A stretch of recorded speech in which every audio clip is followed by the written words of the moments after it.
কি কিছু জিনিস কখনো চোখে পড়ে নাই? এই যে এই সরকার এসে ভারতের আধিপত্য থেকে বাংলাদেশকে মুক্ত করেছে, ভারতের যে আগ্রাসী একটা ভূমিকা ছিল সব জায়গায়, সেখান থেকে স্বাধীন কণ্ঠে কথা বলতে পারছে ডক্টর মোহাম্মদ ইউনূসের নেতৃত্বে, এটা আমাদের কোনো অর্জন না? আমাদের যে রিজার্ভ বেড়েছে, আমাদের যে মুদ্রাস্ফীতি নিয়ন্ত্রণ আছে, আমাদের যে ব্যাংকিং খাতে ভগ্ন প্রায় বিধ্বস্ত ব্যাংকিং খাতে শৃঙ্খলা এবং আস্থা ফিরে এসেছে, এগুলি কোনো সাফল্য না? আমাদের যে 20,000-এরও বেশি হয়রানিমূলক মামলা, যেখানে প্রায় 5 লক্ষ আসামি ছিল বিরোধী দলের ভিন্ন মতের মানুষের, সেই মামলা প্রত্যাহার হয়েছে 20,000-এরও বেশি, এগুলি কি কোনো সাফল্য না? তো আপনারা যখন বলেন এই সমালোচনাগুলো তো অনবরত করা হয়, আমরা তো সবসময় উত্তর দিতে পারি না। কিছু ফেসবুকে লিখলেও স্যার মানা করে যে না, বলতে যেও না, জাস্ট কাজ করে যাও।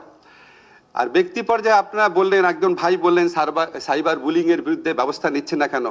আপনারা বলেন তো বুকে হাত দিয়ে, বাংলাদেশে গত 16 মাসে সবচেয়ে বেশি সাইবার বুলিং কার এগেনস্টে হয়েছে? আমার এগেনস্টে হয়েছে।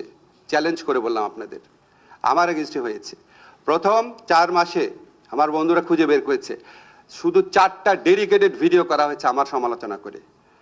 আমি 15 বছর ছিলাম পাকিস্তানের দালাল, ওভারনাইট আমি ভারতের দালাল হয়ে গেছি। আমার আমেরিকায় বাড়ি আছে, আমার পরিবার চলে গেছে অলরেডি আমেরিকায়। প্রকাশ্যে চ্যালেঞ্জ করে বলেছি আজকের থেকে 6 মাস আগে যে একটা মানুষ আমেরিকায় বাড়ি থাকলে, এটা ঠিকানা খুঁজে বের করা সম্ভব, আমেরিকাতে বাড়ি থাকলে অবশ্যই বের করা সম্ভব এটা কার বাসা।